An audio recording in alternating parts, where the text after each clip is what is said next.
Harding. Welcome to my blog.stampwithelaine.com and welcome to episode 3 of 6 of my Countdown to Halloween series, published every Friday until 27th October 2017.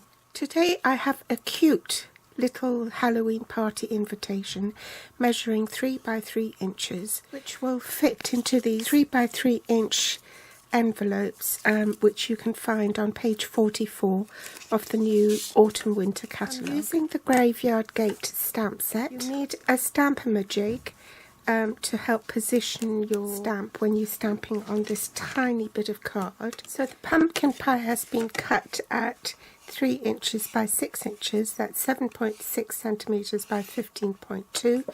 With the long side on top, you score at 3 inches, that's 7.6 centimetres. The inks I'm using are Pumpkin Pie and Memento Black, and I've mounted my stamps on a block C, D and H. Tiny stamps on a block A. If you've never used a Stamp-A-Majig before, this is how you do it. It's a stamp positioner. So first of all, you need to mount your stamp on the block, which I've done here, and then you ink it up in an archival ink. This is basic black. You offer up the T-bar and the imaging sheet, and have it flush with the right angle of the T-bar, and then you stamp on top of the imaging sheet on the smooth side, and don't rock the stamp or anything, and so that's your stamp on the imaging sheet. If you're using an archival ink, you can't use ordinary Stampin' Mist to remove the ink. You'll have to use a special type called Stays On All-Purpose Cleaner. I take it off with a baby wipe initially, and then follow up with cleaning it on the Stampin' Scrubber. On a tiny bit of cardstock like this, I want to make sure that my cardstock doesn't move at all. So I'm going to stick it down with a tiny bit of washi tape.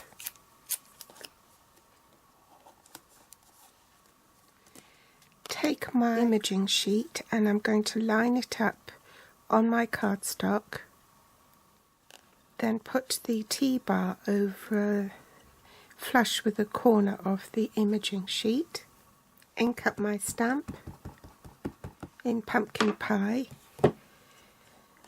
press down on the T-bar firmly so it doesn't move, put my stamp into the corner of the T-bar and then stamp down and lift up. Next I want to stamp my gate, and that's roughly in the middle. Put my T-bar on the imaging sheet again. Ink up my stamp with the Memento Black ink. And stamp straight down and up. I'm going to leave my T-bar there because the ink didn't cover all that well, and I'm going to stamp it again. Next I want to stamp my gate posts. So here's a little trick. If I place a block large enough over the top of the gate, say there, I'm not going to use the Stamp-A-Majig this time, but I've made a mark here roughly halfway across the stamp, and I'm just going to do it by eye. It needs to be further up, I think.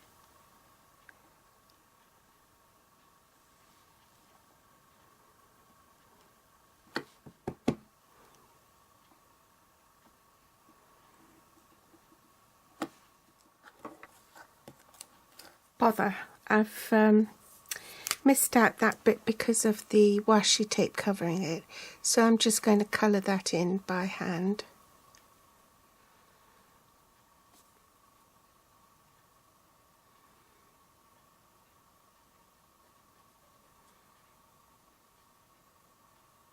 want to stamp my crow. So need him standing about there.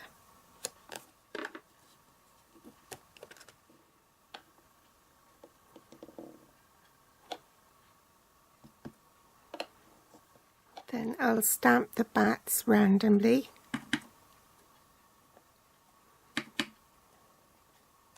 Just pop that on top and that's your invitation done. Bit of snail.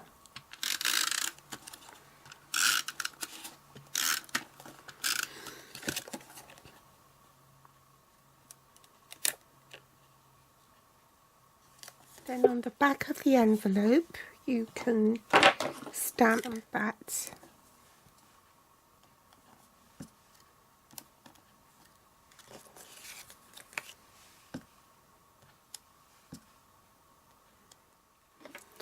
So there you have it. I hope you've enjoyed today's tutorial. If you like it, do give me a thumbs up, subscribe or share on Facebook, and my grateful thanks if you do. If you're watching from YouTube, you'll find the list of supplies I used below this video in the Show More section with direct links to my online store. They'll also be listed on my blog here at blog.stampwithelaine.com. You can find me on Facebook, Pinterest or Instagram. Thanks for joining me today, and I'll be back soon. Bye.